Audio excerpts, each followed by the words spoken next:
folks, Michael McGee here. I asked if you wanted us to show you butchering the beef and cutting it up. I knew you would want to. So the first thing we're going to do is remove the brisket. Miss Merritt has company here. Her husband, they're doing a big old bunch of stuff with family and they want to eat brisket. So we've got to get that off now. So I guess the thing is we got to get this off of here without hurting anybody. All right, I got the hook. No problemo. I tell you, that is so much lighter than Big Louie and Ferdinand Daylight and Dark. This gal was 662 pounds. That's a lot less than 1,632 or 1,978. Big difference. All right, we're going to get sharpened up and get going here. Okay, for this purpose, we're going to use the 6-inch boning knife by Victorinox. It's the best one that I've ever used for this type of purpose. And we need it to be sharp as a tack. And to do that, I love the Warthog. You just use this thing just a few times, like this. And I want you to see how it works. It's spring loaded. And it just opens up like that. These two springs push out and in. And I'm telling you, it's amazing. This thing is going to be sharp as a tack with just a handful of strokes, and it will be ready to go. All right, a brisket is located on the front end of the animal, basically under the shoulder. The breast bone comes through here. I'm going to take my knife and just cut this loose, your shoulder, just like that. I'm going to come over to this side and finish it off, just like that.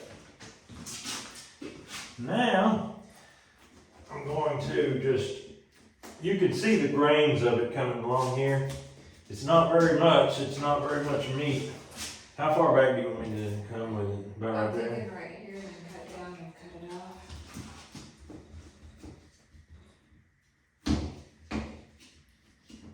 off. All right. So here you can see the bone coming down. You can see all that good fat. That's what makes a brisket.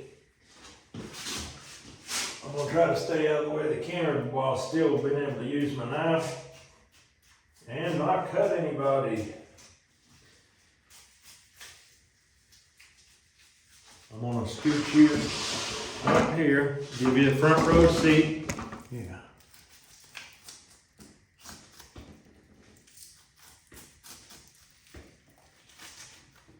It's a lot easier to do it with this cut off. But we need to hang this carcass a lot longer, so we're just going to do this.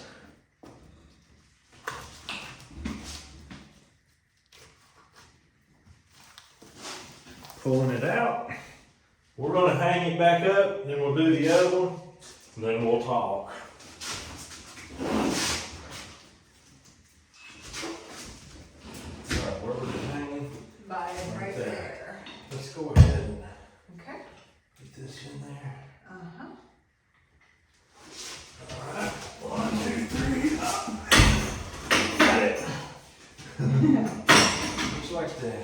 Awesome. All right, so there's your 2 briskets off of this thing. Thing 1 and thing 2 still hanging there, chilling. They're going to hang there for another 2-3 weeks. Could be 4. This place really is drying, so there's no problem with them molding or anything like that. So we're gonna go ahead and get these cooked, but we'll cut the rest of the beef right away. Since we took the brisket off in the way we did and we took the shoulders off, that makes it real easy just to lay the shoulder on the table and get to cutting. We have never cut a few of these type steaks that I'm gonna do today because we've always run it through the saw and cleaned it up like that, deboned it, and all that good stuff. When you do that, you can't get certain cuts. Like this right here is where your flat iron steak is. If you go and cut this up, you can't get that unless you just want it in little strips. So I'm going to show you how to get the flat iron steak out right quick. And we're going to take and get some chuck steaks. The rest of this is pretty much for grinding. It'll make a good burger, but that's about it. So let's do it. Go ahead and get in here. Your shoulder blade. I'm going to show you if you look on the back side, here's your shoulder blade. That is your key to getting your flat iron steak. And I know Longbow Banjo is probably in the process of pulling his hair out because he does it every time. Now look here where I'm cutting. I'm just going to come on out this side.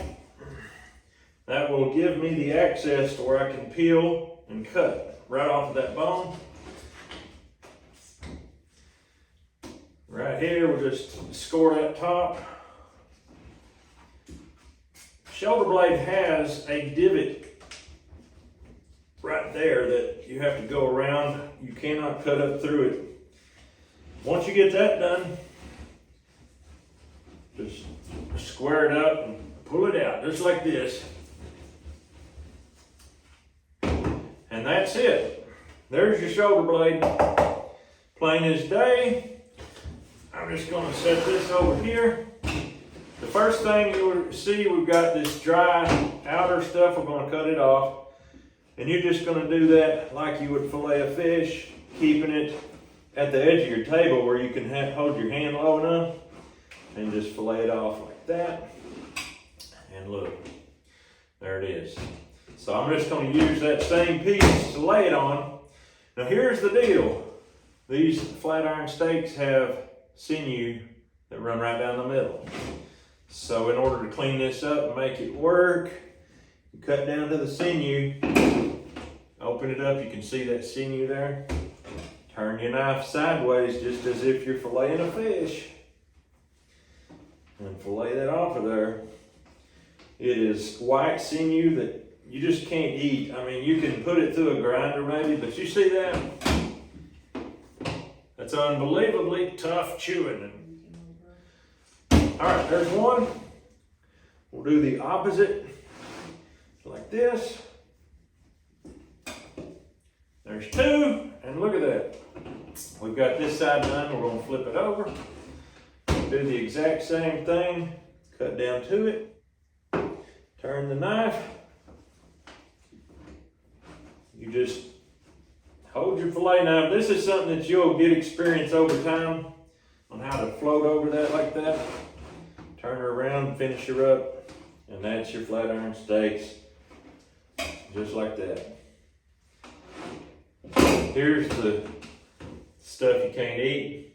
We'll just pitch that in. But there you go. The shoulder makes 4 nice flat iron steaks. That right there is going to be some good eating for somebody. On a shoulder this small, you're pretty much going to have to center your steaks out of this area right here. So just cut to the bone, all the way till you hit bone. Come up here, same thing.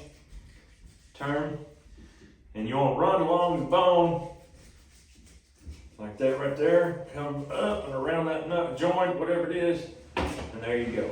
All right.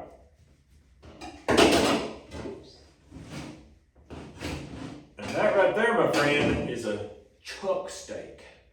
It's pretty lean. This old girl, she wasn't fat. We didn't even know we was going to be killing her, so she never got really finished. As small as she is, believe it or not, she's 2 years old, which she should have been a lot bigger. Her genetics were from a Schrade, and he was just small. He had all small babies. So I'm going to pass these on. They're going to get cleaned up. Is that a good thickness for you? Yes, it is. It's perfect. I'll just say, if you was to take this chuck steak and throw it on a grill right now, medium rare, however, it might be a little hard to chew. Sometimes chuck steaks aren't the easiest. So what this family has is something called sous vide, and they can put it on the temperature that they want and leave it there for a long time. They can put it to medium rare all night long, and then when they sear it, finish it, and eat it, it's a lot more tender. That's just a trick that you can use if you have the desire to make steaks out of every possible avenue. You can make some tender steaks that actually taste really good.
Now this is the hind quarter with the steaks that are basically porterhouse and T-bone. That's what we've got here. So we got to get this off. We've learned the hard way that this can come off and hit people in the head. So we try not to let that happen any longer. Okay, this right here is called your round. We've got eye of round, we've got top round, and we've got bottom round. And what I'm gonna do, I'm gonna take the knife and I'm gonna separate these muscles and get them out. And they're gonna make jerky. So that's what we're gonna do now, get the jerky meat out.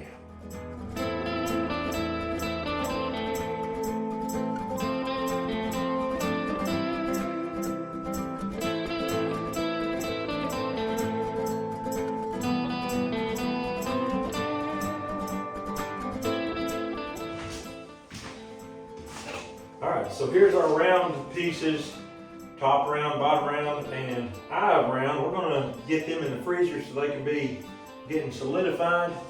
But first, I'm gonna come in here and take this muscle off. This muscle is known as the picanha, and it's good at eating stuff. And we don't want that to get ground up by no means. Now that we've got the round out of there, it really makes it easier to isolate without accidentally cutting into some other meat. And you can see it peels right off, just like that. I don't know if the fat's what makes picanha so good, or if it's just that tender, but man, it is good eating. And this cow was small, so you're gonna say that don't look like no picanha to me. It don't, but you can tell the picanha because there's 3 blood vessels that run through it, and there's 1, 2, and 3. That's the way they operate, and that right there is gonna make somebody very happy.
First thing we want to do is take these bones that we already we demated it. We're going to cut these joints off, and then we're going to cut for marrow. And I've never done this before, so I'm kind of excited. Let's see what happens. Yeah.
All right, here you go, folks. That is bone marrow in the bone. That looks good. And I guess you just bake this, you salt it and bake it and eat that out? I guess, I don't know. Looks awesome. I've heard that it's really good, and so this is going to be an experiment. I'm gonna look up a recipe and try it. Yes, absolutely. Supposedly it's really good on toast, just like butter Okay. Yeah, for non-carnivores. I believe it. I believe it. And we've got another one here to do.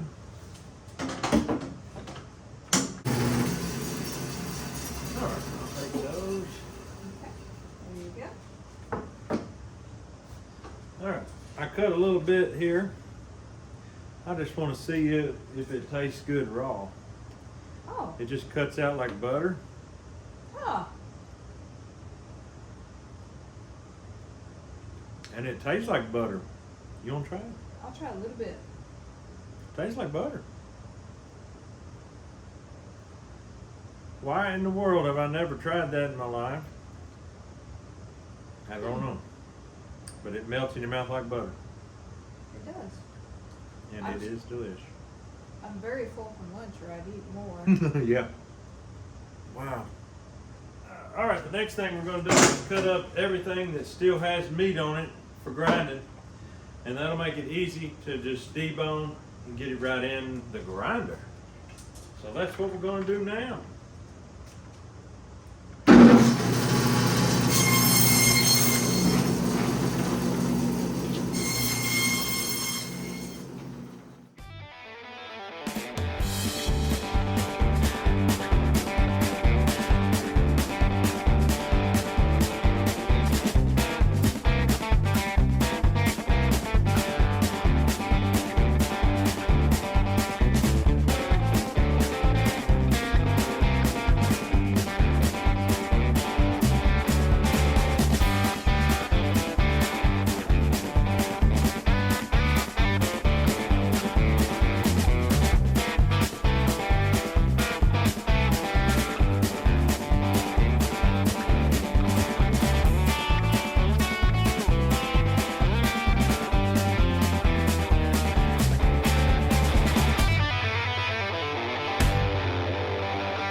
Here, very obviously the rib section.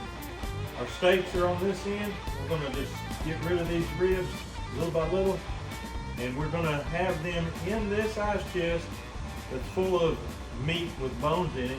And we'll take care of that post haste.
Where's the other half?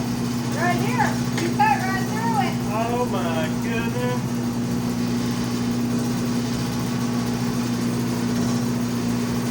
Here we go. She dropped this old girl with a 40 cal. It didn't even change that tip. Not at all. Wow. I usually keep hollow points in there, but Yeah. that round was not. Unbelievable. Well, all right, we got us a souvenir. Oh my. All right. Back to business. All right.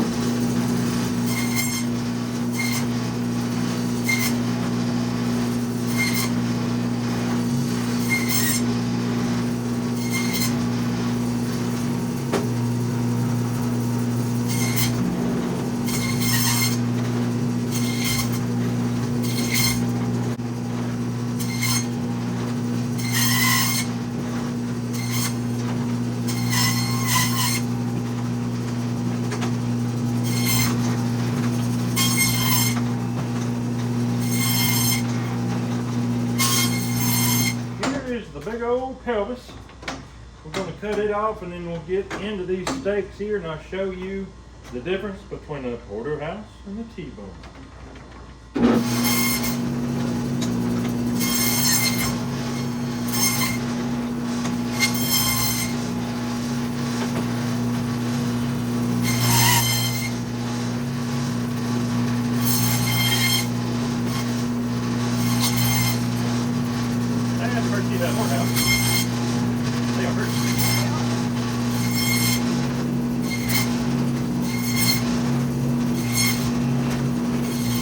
Porterhouse is a T-bone, but all T-bones aren't porterhouses.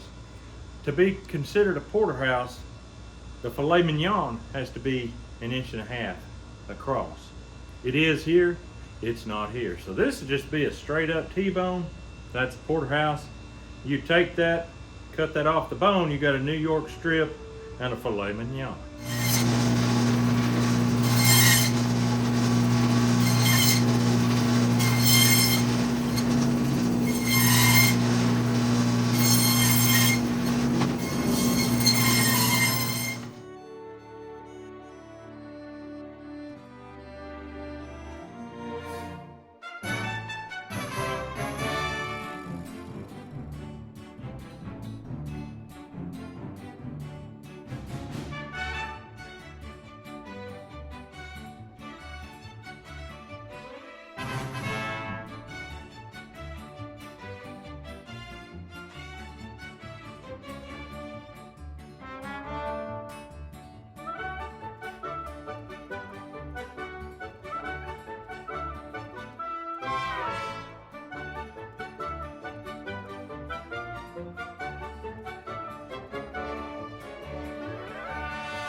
Oh, I need to fix this to make it look like it's not. I don't know. What do you not know about it? That was her name. Oh, that was. So this picanha literally was a part of I don't know. We're gonna package these babies up, and she's gonna cook them like brisket. Hey, That's gonna be pretty much Mom, can I fun. get a chair? Pretty much fun to see how a picanha cooks up like a brisket. Smokes, of course. How many flat irons do you want in each one? There's, They're very small, they're thin. let's do 4 each. 4 in each one. That means there'll be 2 because 4 is all you get off each shoulder. Inside the top round, In the bag. These are, chuck steaks, just straight up chuck.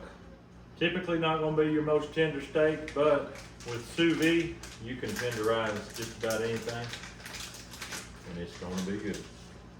All right, here, scrape boning dust. Oh, I see bone on it. Hunter, grab yourself one. All right, let's put the ones over here. When you get done with them, just put them right there. Same thing here. Okay. And let's roll. I got a feeling a lot of them are not gonna have to have any cutting done at all. I'm gonna go ahead and do some too. Where do you want me to put them when they're done, Mom? Where you can package them up? can you put them straight on the table? You think Yeah. that'll be? We Okay. washed it with soap. Yeah. My bag. Alright, so what are we doing? We're gonna clean out the. Great. I think this one would need its bone cut out. Scrape this bone dust off. So Grace, the reason we wouldn't cut the bone out on this one, see how little this side of it is on the meat. But it's very good meat. So we're gonna leave it in. Mom, So right now, all we're gonna do is scrape bone dust. Yes, Lucas. do I take this one out? No. Is Unless we tell you the bone doesn't need taken out. Is there usually a lot of them? Yeah. Look how much I got, Mom. Mama. So these are my mini ribeyes. Yes. Yes, yes. I'm gonna try to get, how many mini ribeyes you want on each? I'm thinking mini ribeyes, we should probably do 6 for a meal. Okay. I've got you 3, Alright. and then we'll keep. I got one. There's 3. That's a T-bone. So do we just, do we just grab anything? Mine is T-bone. Hey Grace, once Grab you're it. done, they come over here, put yours on top of So Hunter's. just grab it. That's mine Yeah. too, Mom. That's mine. Okay. Mini 4. ribeye.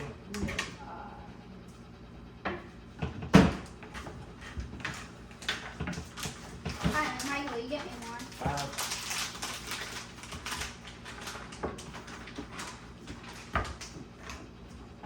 This one here ain't really mini. It's a pretty good size. Yep. Neither is this one, really. We'll just wait That's a and see. T-bone. Oh, this one has some good meat on it. Oh, I can see this one. You know what, I can take one for the team and take the bigger ribeye. Yeah. That's quite a way to lay your life down and sacrifice for your family. I appreciate that. Yeah, it is, I tell you. I've done it many times, and I'll tell you, it's made me a stronger, better human. We decided to go ahead and we're gonna go ahead and roast or bake one of these bones with the marrow. So the first thing we're gonna do is butter this pan. I don't think it's gonna take a whole lot of butter either. About a tablespoon. And we're just gonna water that all over there. Just like that, and that's because there's meat on the outside of the bone. I think if there wasn't meat, I don't think it would stick anyway. I'll leave that. As I say, there's meat on the outside. We're just gonna lay that there. We're gonna take some salt. We're gonna take some Redmonds real salt, and we're gonna salt this stuff. This is bone marrow, and what we tasted yesterday tasted like butter. When we tasted it from these parts of the bones. There was other parts of the bones that was a little more gritty. I wonder if we bake it, it may not be gritty, but we're gonna bake this real quick and try it. And this is just for free on the side. You get this for free. Let's do it. What, Tim? $4.50 for 20 minutes. $4.50 for 20 minutes. All right. Listen to that. That sounds good. All right, we got this thing out, and I'm telling you what, it was smoking. Now we're gonna take a taste and see if it needs more salt. Most carnivores like salt, and lots of it. Now this here is nothing like the raw. It's actually pretty salty. I'm gonna add just a little more. That's pretty good. The kids are gonna think it's very salty. Yeah, kids are gonna think it's salty. I don't know if they'll like it or not. Does any of the 3 like fat? None of them like that? Mm-mm. They ain't gonna like it. That end has more Oh. fat and marrow than Yeah, this end here, I'll turn it does. on. Oh, you're fine. Whoa.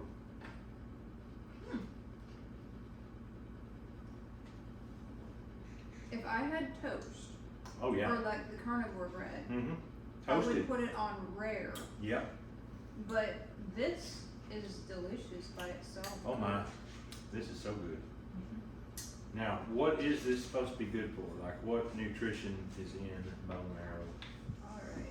Tastes like mashed potatoes, but Yep, if that's it. it didn't have that much salt, it would taste much more like it. Mmm. Bone marrow is full of collagen. All right. Mom puts Glucosamine. Mmm. You know what the dad? Collagen, glucosamine. Arthritis is what it helps against. It's got glycine and conjugated linoleic acid. I cannot repeat that, but what she said. Those are strong anti-inflammatory items. Wow.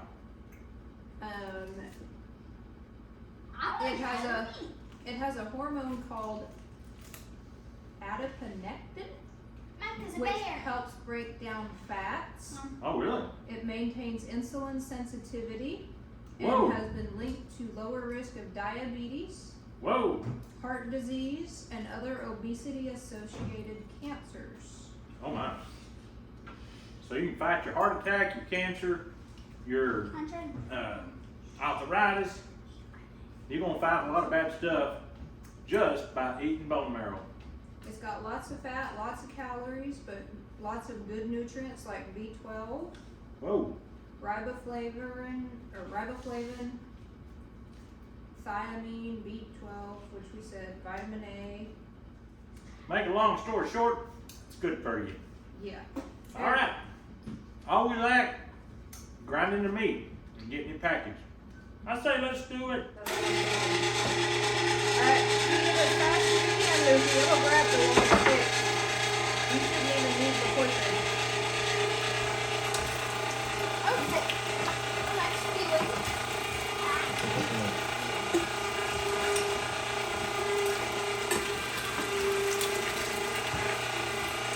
All right, folks, look here. We got Mr. Lucas Marrow.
make sure this thing is properly lubricated and going in. There Looks it goes. good. It just takes just very little, you know, a little meat. Careful, it's moisture. gonna shoot out. No, it ain't gonna shoot out. This meat is dry because this was in the cooler for 4 weeks today. 4 weeks today. 4 weeks today, so that's, it's coming. Told ya. Told me. So we doing 1 pound packs? Yes. All right.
Big balls.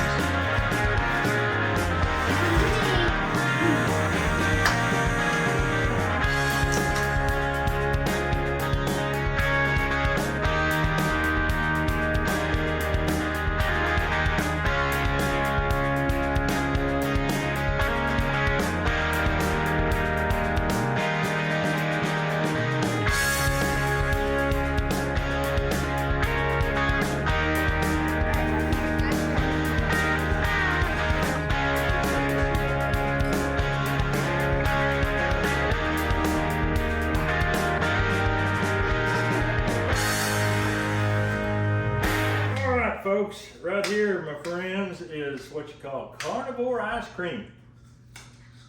That is how that we're celebrating being done with this beef. We worked all day long yesterday and a good half a day today, and we got it knocked out. And now we're celebrating with ice cream made from cream, milk, eggs, honey, and salt, And vanilla. and vanilla. Carnivore ice cream. We got a video making it. Look back a few, maybe 2 weeks ago, 3 weeks ago. Some people know how to go back into my channel and some people don't. Just today, I had somebody say, we are almost done watching every video in your entire channel. I was like, well, that didn't happen in a day or a week. And they said, no, it took 4 months. But some people are tech savvy and they know how to go back in the channels plumb to the start and they watch it all. I've got Mr. Jack, he's been going through constantly watching 3 or 4, 5, 6 videos a day, and he's been on it for probably 4 months. He's probably getting close. But anyway, I want to thank Lucas, I want to thank Hunter, I want to thank Grace, and of course Miss Katie Merritt and Mr. Adam Merritt for helping do all this. And I want you to know that's going to be some good beef. People wonder why in the world you go to all that work to make your own. Well, there's different reasons. There's food security. There's knowing where it's coming from, knowing that it's not got full of junk, a lot of hormones and junk that's not good for your body. And then there's sicknesses that can come along with it from people not handling the meat right. You're all the time hearing a recalling this and recalling that, and 100 people got sick with salmonella poisoning and this and that and the other thing. That don't happen in a situation like this. People turn their nose up and say, ooh, they touch it with their hands. We don't get sick from it. We don't get that mess, because when you go out and you see the conditions and you see what they're allowed to get away with in these places where they have rats and stuff and mice, this right here is what we're going to do. But that's all we got for you today. Appreciate you watching the video and hope you have a great day. We'll see you on the next video.